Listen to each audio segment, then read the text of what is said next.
Jesus tells us in Matthew 5:14, "You are the light of the world. A town built on a hill cannot be hidden." This is a series helping others see Christ by seeing the light in others. We have been seeing all the things accomplished and done for the community for several years now by the annual event, A Day of Hope. Today we are giving you a look behind the scenes calling of a person by God to do His work and how this can affect so many lives in a positive way. Let's now hear from Sheila Karsavar in her own words, how the program came into being. It is such a beautiful story, and not just because I'm in it, but just because of the whole story behind it is the heart of God. And in 2014, during one of my prayer times in the morning was when He gave me this message, and I'll tell you a little bit about that. But leading up to that, for about 10 years or so, I had been praying about how He wants to use me and just asking Him to show me, how do you want to use me and what am I here for? You know, what's the meaning of life, kind of a thing. And I had been doing a business, a home-based business at that time for 15 years or so, and my husband had joined me, so we were basically retired and teaching and training other people, but our time was and still is, you know, our own. We make our own schedule. And I was headed to a networking meeting one morning, and I just started praying, Lord, what is it that you want to do through me, do in me? And it's kind of crazy because at that time, the stereo on my car had been broken for 4 years. It had been struck by lightning and no one seemed to be able to fix it. But all of a sudden I realized my radio was on.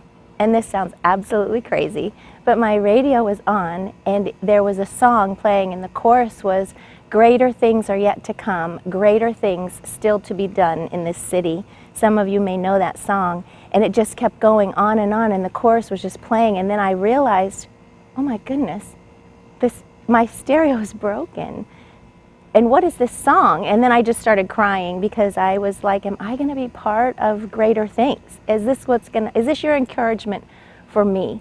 Because I had just been praying, Lord, tell me something, talk to me.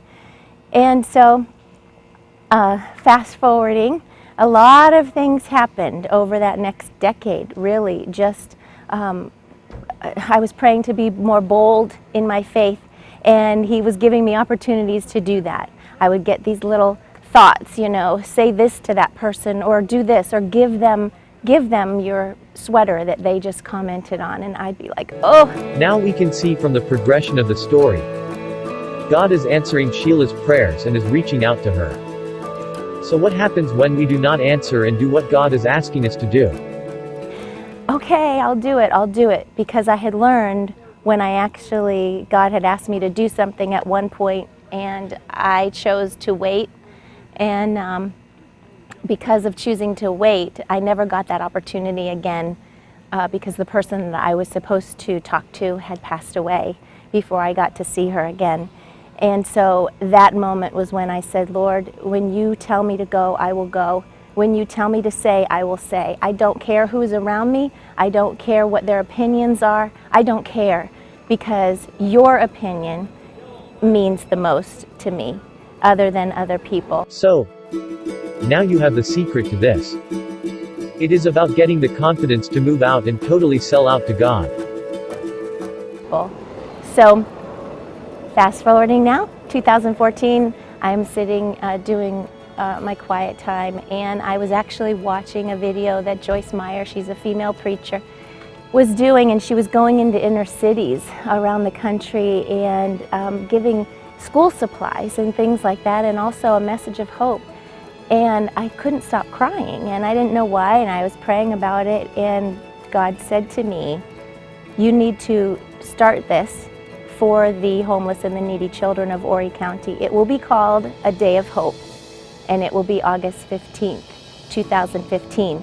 Now, that was November of 2014, so August was 9 months away.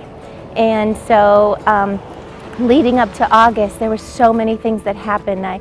First, after that message came, I said, all right, Lord, if this is you and you're wanting me to do this, you've got to make this happen. But first you have to make it okay with my husband because I thought he would say no because I was involved in a lot of things. And I went in and I told him, I think this is what God is saying to do. And he said, wow, that sounds really cool. What do we need to do? And so then I knew we were in for it because over the next weeks and months, A Day of Hope was born. People would literally walk up to me saying, I want to get involved in making a difference in the community. Do you have any idea what we can help with? And I'd say, let me tell you about A Day of Hope. And so then a place was provided and people to register the children was provided and all the supplies, the donations, so that first year, August 15th of 2015, we served over 250 children that year, and each one of them, now the heart of the day is that Jesus loves them and has a plan for their life, that God has created them for a purpose. And so that is what the message of the day is. You know, the backpacks and the haircuts and the new shoes and all those kinds of things, the supplies that they get, that's all just extra. But the heart of the day is that they were created for a purpose, and that's something they can grab onto and that they hear every single year, every single time. And we have stories and among stories of children who leave with hope on that day, and it's incredible. So that's a long answer for your question, but that is really how it got started. We want to challenge you today to search the way you are portraying Christ in your life. Do others see Christ in you? We all need to witness by example and let others see Christ in us.